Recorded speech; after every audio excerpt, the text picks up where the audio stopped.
আমাদের পাপ আছে না নাই? পাপ ছাড়া এমন কোন লোক এখানে আছি? বিশ্বনবী বলেছেন কুল্লুকুম খাত্তাউন, তোমরা সবাই পাপী, সবাই। ওয়া খায়রুল খাত্তাইন আত-তাওয়াবুন, আর এই সব পাপীদের মধ্যে সবচাইতে ভালো পাপী যেই পাপী পাপ করার পরেই তওবা করে। কার কাছে? এজন্য আল্লাহ বললেন, গোলাম তওবার মতো তওবা করো, ভুল করো নাই, অন্যায় করো নাই, এমন কোন মানুষ দুনিয়ার বুকে নাই। প্রত্যেকটা মানুষের ভুল আর অন্যায় আছে না নাই? বিশ্বনবী বললেন, তোমরা সবাই ভুলকারী, তোমরা সবাই অন্যায়কারী, তোমরা সবাই পাপী। আর এই পাপীদের মধ্যে সবচাইতে শ্রেষ্ঠ পাপী হলো যেই পাপী পাপ করার পরে তওবা করে। কার কাছে?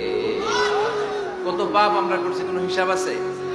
জেনে না জেনে, ইচ্ছায় অনিচ্ছায়, শিরকে বেদাতি, লক্ষ লক্ষ পাপ। দুনিয়ার মানুষ জানে না, আমি জানি আর আল্লাহ জানে। চিল্লা এখন ঠিক কিনা? পৃথিবী না জানুক আমি তো জানি, আমি কি পাপ